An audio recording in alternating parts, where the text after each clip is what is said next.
Maayong buntag kanatong tanan karon ata sa dapit nga diin taga-asa ta sa Smosamak nga Lundan Bindol Negros Oriental. Ug niuli ko kagahapong adlaw sa Tusay nga kagabi adunay dako kayong bagyo. Nya tungod kay adunay dako kayong bagyo, dako kay damage dinhi sa lugar sa Smosamak. Atong tan-awon kung unsa na ang kahintang pati ang lamakan sa kung lulo nga bag-ong tinanuman. Gamay na lang jud kayo ang nahibilin nga tanom tungod kay gilatasan kini sa dako nga baha. Ang inyong tan-awon ang lamakan sa kuang lulo dinhi sa Smosamak nga Lundan Bindol Negros Oriental.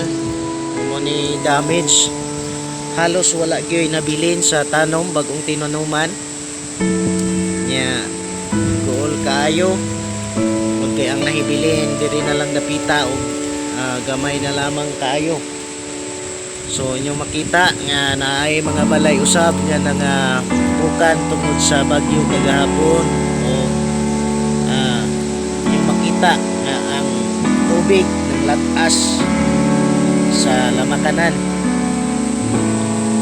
Muna tagiya sa lamakan, dara kong akuhan tagiya kayo siya tungod sa mga pangitabong wala damha o kining maong lamakan.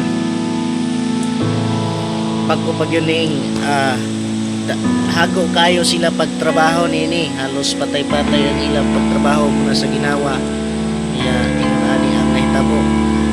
Pero sayot ta nga doon nagyapon ni kasulbaran. Inyo nakita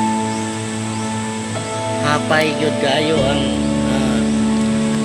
himtang sa maong lamakan, bisan pa ang mga palawas sa kalubinhan. Inyo makita nga ang kabangis sa maong bagyo, dili gyud basta-basta, bisan pa sa palibot adunay mga kahoy usab nga nangapukan.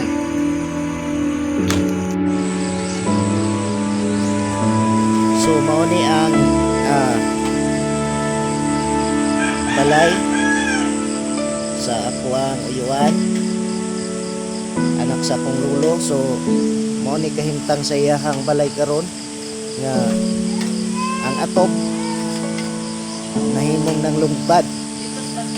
So mao ni simbahan sa Apostolic Independent Mission sa Smosamak, kaluoy sa Ginoo o kiraang simbahan. So mao ni kahimtang sa balay sa kuang uyuan nga si Angkol Dako o ang atop sa iyahang balay na napadpad sa kakusog sa hangin. Mo ni kahimtang sabangin ko ba sabangin ko aron ito balik na yun ay ako po pagbukas sa doon kapanin